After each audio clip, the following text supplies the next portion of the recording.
Who is afraid of the big bad Jew? Now, it says learning to love the lessons of Jew hatred. So since I've come out with this book, we've got a lot of people watching this video up front. And there's a lot of anti-Semitism and a lot of Jew hatred in it. Some of the ideas from the word Jew, J-E-W in English, was as Juice, G-U-I-C-E, and saying that Hitler's cabinet was composed of Jews, and the whole reason for the First World War II was to reestablish the Jews in Israel. It's very interesting. It's anti-Semitic, but it's a very interesting idea. We did, in fact, survive the Holocaust and reestablish ourselves in Israel. You can only kill us so much, but that's basically what that story is. This book, though, is really written for Jews, not for anti-Semites. Anti-Semites are going to hate us no matter what. They'll find a way. But learning to love the lessons is for us, because we need to know who we are. I once heard Mayor Kahana speak, and he said, who do the Jewish people? He's talking about, at that time, 85% of the Jewish people were non-religious. So who do we think we are? Do they think we're a lost tribe of Portuguese fishing men and women? We're the people of the Torah, but we don't know that anymore. It's been beaten out of us because we thought that to Gentilize ourselves would make us normal, and they wouldn't keep doing this to us. But we see that's not going to work. And we see what we need to know about being brave. So he gave examples here. People who stepped in. And this book has a little bit date to it. It's at least a year old. I don't sort of really look exactly what time he did it. But I think it's 2023, 2024.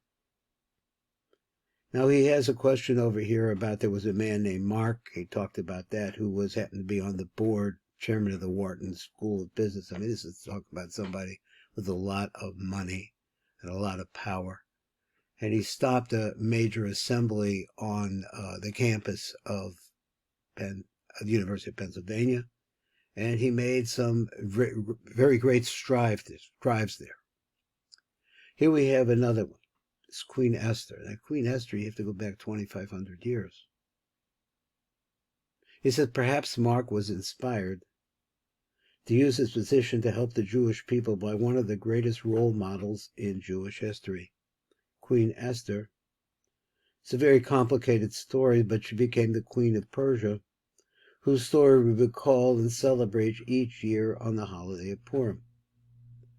When Haman the Evil declared genocide on the Jews, Queen Esther, who had concealed her Jewish identity, she would not tell the king who her people were. At the instruction of her cousin Mordecai, found herself in a pivotal position. Mordecai, learning of the decree, appealed to her to intercede with the king to rescind the evil edict. Esther knew that entering the king's chamber without an invitation carried a death penalty, unless he extended his favor. Understandably, she hesitated. Mordecai's response was powerful and timeless. Listen to this. You cannot remain silent 2,500 years ago. Who knows? It might be that you were chosen to be queen just for this moment.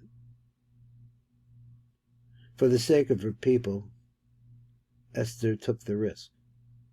She approached the king and the rest. As they say in history, the Jews survived.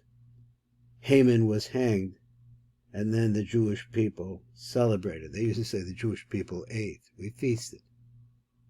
Esther's story teaches us that every talent, strength, and resource we possess is given for a purpose. Each of us is a letter in the scroll, a letter in the book of the Torah, with a unique role to play in this world. We each have our own letter. Esther requested that the scroll recounting her story, which is in the Megillat Esther, be written and shared across generations. She desired that every man, woman, and child in every land forever hear her timeless message. Queen Esther's legacy continues to resonate with us today. Now, these are examples of people this is an example which is over 2,500 years ago. Now, if you think from the distance between Shushan, Persia, to the land of Israel, through Europe, North Africa, now scattered throughout the world, all these different places, this story continues. Avital Sharansky, modern-day heroine, who modeled the queen's determination against the mighty empire, is Avital Sharansky. She and her husband Natan, they were the original Soviet refuseniks, individuals who, after applying for a visa to emigrate to Israel, were refused permission to leave. As a result, they often lost their jobs and faced various forms of mistreatment and discrimination from the authorities, co-workers, and neighbors. During a time when the gates were closed to Jewish immigration and persecution against Jews was widespread, Avital was eventually granted an exit visa. Natan, however, was denied. The couple married in 1974, and one day later, with her visa expiring, Avital left Russia for Israel. In 1978, Natan was sentenced to 13 years of forced labor on trumped-up charges of high treason and espionage. He endured time in several notorious prisons and a Siberian strict regiment colony. That must be a fun place. Avital embarked on an international campaign to raise awareness of her husband's plight with the rallying cry, I get very sentimental, I'm sorry about that. Let my people go. Despite being one of the most introverted people I have met, speaking very little English at the time, she is a bookworm type person. Her campaign became one of the most effective PR campaigns ever built by a human rights activist. She met with members of Congress, American presidents, and leaders around the world, making the cause of Soviet Jewry a household issue. The pressure on the Soviets became so great that Natan was released in 1986. In a prisoner exchange, united with Avital in Israel, where more than 100,000 people celebrated with him at the Western Wall upon his arrival.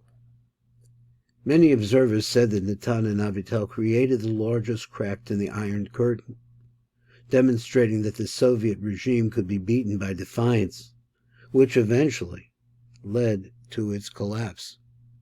In 1988, Natan wrote Fear No Evil, a memoir of his time as a prisoner, and went on to become a great leader in Israel. He helped people understand the essence of freedom. Freedom is when you can do and say the things you believe in. In this respect, in prison, I was much freer than those who interrogated me.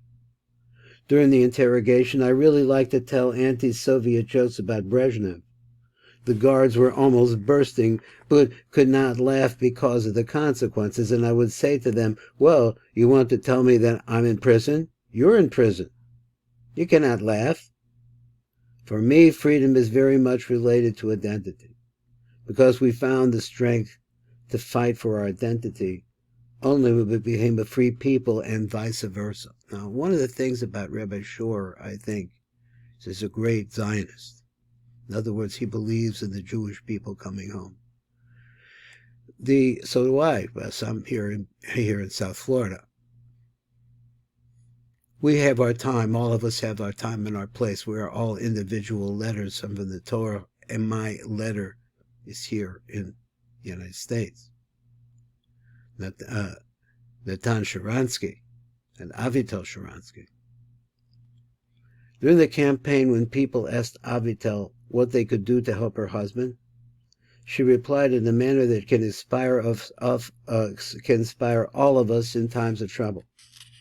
I don't know, but if he was your brother, you wouldn't stop trying to figure out what to do. You wouldn't rest until he was released. Now we have a situation like that in Gaza, and the Jewish people are focused on what that means. Aryeh, Misha, and Dina, who are these people? The Stransky's defiance and strength galvanized millions of Jews around the world like Aryeh, Misha, and Dina. As a self-described somewhat naive and ignorant college student of 21, Aryeh flew to Russia with a group of other U.S. students for some interaction with Soviet academics seeking to find common ground. Aryeh was a regular middle-class Jew from San Francisco, not particularly observant, and had little knowledge or experience with anti-Semitic discrimination. It was the year 1984, in what he called the bad old days of the Soviet Union and the Communist Party. Through a series of coincidental and later orchestrated meetings with Jews, he met several Jewish, quote, remember this phrase, refuseniks. I discovered a tremendous Jewish self-confidence in the face of Jew hatred, as these quiet heroes responded by embracing their Jewish identity. Aryeh said, for example, there were the half-dozen or so Jewish men and women baking matzahs for Passover. They did it in secret in the basement of a building next to a synagogue. Had a big sign that says closed for repairs for over 30 years already. It's still closed. In the center of Riga, Latvia, this was controlled by Russia. Then there was Misha, the only young man helping to make up a minyan in the main synagogue of Leningrad. Now I got a little mixed up. I think he meant to say, what he was saying was that Aryeh was in Riga, Latvia. And then there was Misha. There's another person. He was in Leningrad. And he was in the main synagogue in Leningrad in the night of Passover with his long brown beard and sparkling eyes. Misha invited Aryeh back to his home for the Seder. Their festive meal consisted of weak barley soup with a very small portion of tough and chewy kosher meat, yet it was without question the most uplifting Seder night he ever experienced prior or following.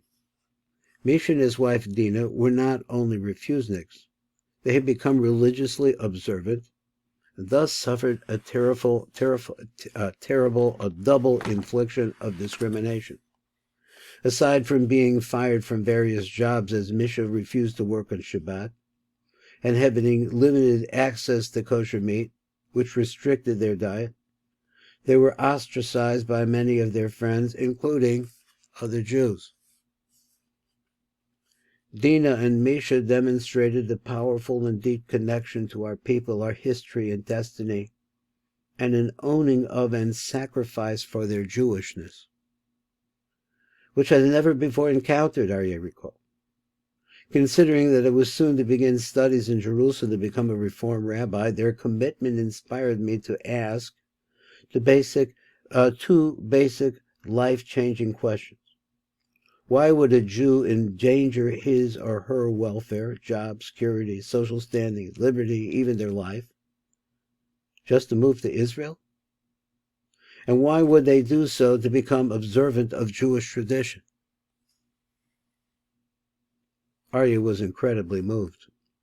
Their stories and those of thousands of others across the Soviet Union and elsewhere across time, including my ancestor who has crypto-Jews in Spain, Portugal, risked their lives to preserve our Jewish identity until coming to England and the American colonies in the late 17th century. They served as a shining light and guide to me.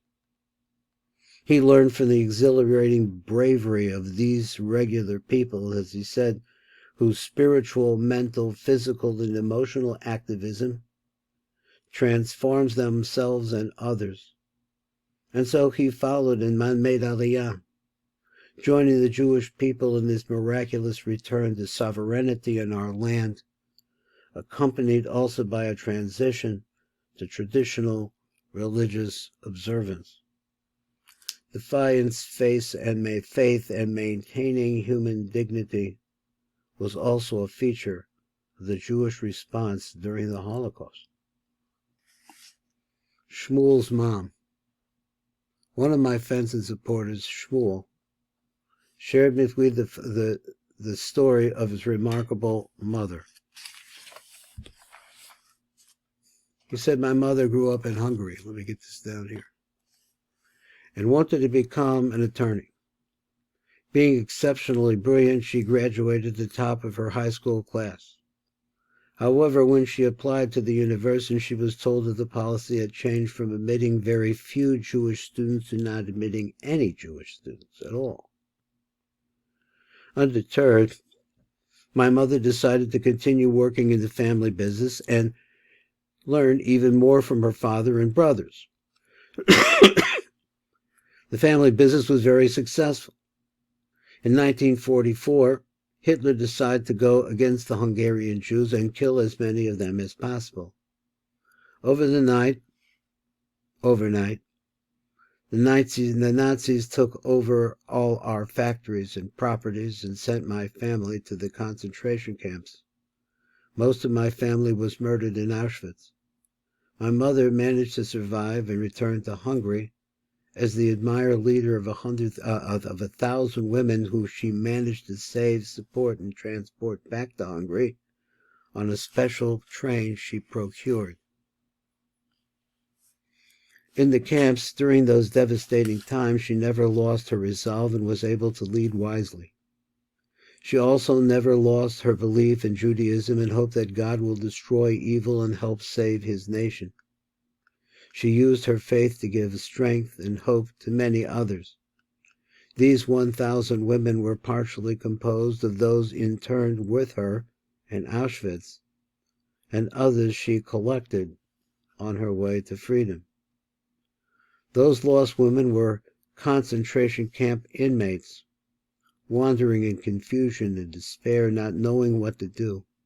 She fed them, provided them with clothes and shelter, led them all back to Budapest, Hungary, after Auschwitz was liberated. In the meantime, my father, who survived the abusive and cruel slave labor in the forced labor camps of the Hungarian army, returned to Hungary before my mother. Together with his friends, they established a joint organization in Budapest to try and help the eventual survivors.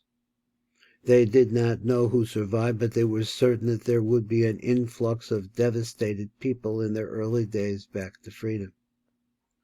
When my mother got closer to Hungary, she sent a telex to the joint, that's this group, from her father, alerting them that she was coming with so many traumatized women, so that they should try and prepare for their arrival. The person that got the message was my father, and he told his friends that the text sounds, he says it sounds like a message from my wife. This was how my parents were reunited after the war. Having lost most of her family, friends, and wealth, she managed to restart her life. Once my parents heard that the state of Israel was established on the ancestral homeland of the Jewish people in the land of Israel, they decided to join the other citizens of Israel, moving there in 1949 to help rebuild the country. My father was one of the founders of the Ministry of Health, as one involved in multiple community affairs, and my mother was instrumental in absorbing and helping the Jewish refugees from Europe and many Arab countries. As we know, Jew hatred did not end when courageous people like Shmuel's mom came to Israel. The Jewish response continues to be one of hope, care, love, and life. Next, Sherry's story is one of the most tragic yet inspiring. Sherry. Sherry and her husband, Rabbi Seth, led the Hillel on campus at the University of Maryland. Sherry was not particularly into the role of the rabbi's wife. She had no Jewish education growing up and was more focused on being a feminist, a creative writer, and a mom. The couple decided to travel to Israel with their 4 kids during Seth's sabbatical from Hillel. She did not know that Seth made sure it was a one-way trip. Unbeknownst to her, Seth quit his job before they left America, intending to stay with Sherry and the kids in Israel permanently, but he didn't tell her.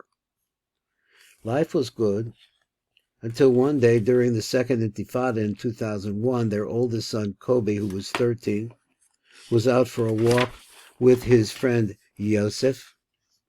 Both boys were brutally murdered by terrorists. They are among the 1,200 Israelis murdered by that wave of Palestinian terror and suicide bombings. My life was over, Sherry told me. I wanted to die. It was just too painful. She found solace in spirituality as the mundane world felt too trivial. She lost interest in the smaller things. Sherry became deeply connected to God after Kobe's murder. Learning Torah and saying Psalms were healing for her. She found her personal story reflected in the sacred words. Listening to people talk about everyday matters was painful. She felt as if she was already living in the world to come, and her comfort came from family and from connecting to the purity of Torah and prayer. Sherry's Torah learning sweetened her pain and tragedy when she learned.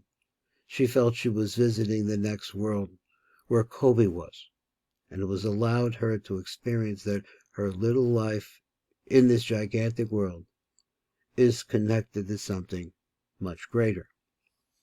Then came the birds. They kept falling from the sky in front of her on her car, and one even hit her in the head. It was weird. She had dreams with birds, and then another dream where she spoke to God and asked him how he can be a God of kindness. God answered that he does the mitzvah of Shiluach HaKan. So that is, how do you do this? By sending the mother bird away for the hatchling. An obscure commandment where one sends away the mother bird from her young on the nest. That answer was very confusing, but later that week, Sherry went to her regular Torah class. And the teacher said, today we will learn about Shiluach HaKan, which is sending away the mother bird. She learned that it is a deeply mystical command, and that the Kabbalah, that's the Jewish mystical text, says that the highest place in Gan Eden, the world to come, is called the supernal bird's nest. In the nest lives all the Jewish people who died al Kiddush Hashem by sacrificing their lives, sanctifying God's name as a result of being killed by Jew haters just for being Jewish. Like Kobe, Sherry realized she was part of a much bigger story and that God was sending her messages. Being connected to the Jewish community also gave Sherry tremendous strength and meaning. She and Seth established the Kobe Mandel Foundation and Camp for Kobe to help other families who were victims of terror. She understood that after she died, the only meaningful actions would be spiritual, and that meaning in life was found by giving to others. Plus, she wanted to keep Kobe's spirits alive.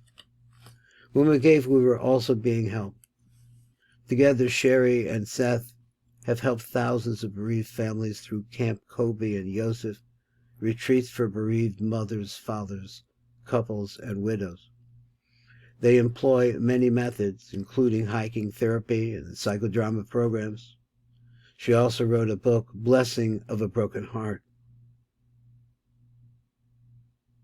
to share her intimate story and help others deal with loss and pain. It's such a tremendous thing. Sherry's difficult journey brought her to increase giving spiritually and learning, all of which she provided for her much healing. She is an incredible model of how to respond Jewishly. Here is Rabbi Hanina. In the year 135 after the failed Bar Kokhba revolution, called a rebellion, to free Israel from the oppressive Roman Empire, Emperor Hadrian outlawed the teaching of the Torah. Rabbi Hanina ben Tradyon defied the Roman decree and continued teaching. When the Roman occupiers arrested him, they demanded to know why he was violating their laws. He replied, "As the Lord my God commanded me," reflecting the divine obligation to learn and teach that is at the heart of Judaism. The Romans wrapped Rabbi Hanina in the Torah scroll he was reading from, brought tufts of wool, soaked them in water, cruelly placed them on his heart so that he would die slowly, and set him on fire. As the flames consumed him, his student asked, "O teacher, what do you see?" The rabbi replied, "I see the parchment burning, but the Torah's letters are flying to the heavens." Rabbi Hanina's choice cost him his physical existence. His existence in this world, but maintained the eternity of a Jewish people. His sacrifice reminds us that we are defined not by the oppression of even the mightiest empires, but rather like the letters in the scroll, through our connection to the Torah and to our mission. Okay, we're going to do Liz and see how we could do it another day. We'll get into more of these people. These are stories of inspiration. As I said before, these are modern day stories, really. They have to do with where we're standing right now on the brink of real hatred coming at us. So let's see a little bit more about Liz. Remember, this is a book for Jews. It's not for Jew haters. Jew haters are there no matter what. So he's very bold. I say, who's afraid of the big bad Jew? And here is Liz. This was a Jewish woman born and raised by two Jewish parents in the Baptist Bible Belt of West Texas, living her life with very minimal Jewish involvement. None of her siblings nor she married Jewish spouses. When Liz became engaged to her husband-to-be, her Catholic mother-in-law-to-be was so horrified that her son was marrying a Jew that she paid a visit to her priest. The priest did not appreciate her attitude and told her that she should be very proud that her son was going to marry a member of the chosen people. That was all her mother-in-law needed to hear. I'm not sure what that meant. Let's see. Despite knowing next to nothing about her heritage, Liz always felt that she was a Jew and tried her best to raise her three children so they, too, would know that they were Jewish. Liz and her husband moved frequently during their 35 years of marriage and were never involved in any of the Jewish communities, so the kids did not get any Jewish education either. 3 years ago, Liz and her husband exchanged Christmas Hanukkah DNA tests. They also had a tree and a bush. Her husband, she told me, was a mutt, composed of many different nationalities, but to her surprise, Liz turned out to be purebred 99.6% Ashkenazi Jew. This surprised her and got her thinking more about what it means to be Jewish. Then came October 7th. Liz was so upset, so shocked, so disturbed at the evil barbarity and savagery of the massacre that she was literally paralyzed. She couldn't think of nothing else. Her first thoughts were, why? Why always the Jews, and why always Israel? 5 weeks later, she flew to Washington, D.C. to attend the huge pro-Israel rally. That experience helped her begin to understand the strength, resilience, and pride of the Jewish people. It was then, with the encouragement of a friend and the openness and welcoming from the local Chabad rabbi, that Liz began what she calls an astonishing, exciting Jewish learning journey. Her mission to finally understand what being Jewish really means. She began attending Shabbat services every Saturday morning, learning with a partner in Torah on a weekly basis, attending a Basis of Judaism weekly learning session using a children's textbooks, and going to every Chabad class and event possible. She even downloaded a language app to start learning Hebrew. Liz believes that millions of people just like her were impacted by the sheer evil of October 7th. I said, I was learning with a couple of guys, and I said this thought. I says, our half-brother, Yishmael, the Arabs, and our full twin brother, the Europeans, they actually help us to be Jewish, but in a bad way, because they hate us. They think that we have the glory that they should have. No matter what you do, they can't get away from that thought.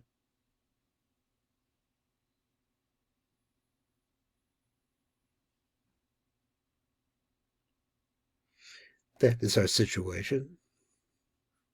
As a former talk radio show host in New Hampshire, now this is very interesting. We're missing a lot in Liz and what happened to her husband and her 3 children and so on and so forth. Let's see what the end of this is. Liz has the confidence to tackle something new and will soon be launching a podcast. She believes the podcast will be her own little mitzvah or good deed, and she hopes to inspire others, Jewish or not, to learn more about the Jewish faith, the Jewish people, and the Jewish nation of Israel. So stay tuned. So a very common response to October 7 was, like Liz's and Sapir's, to reconnect to Judaism. This is Baruch Fleischman. We've been listening to stories of brave people. We are so scattered and so far flung, who find the unity to come back together as Jews. This is the Tikkun Elevator. Kollel. This is a story for the Jewish people.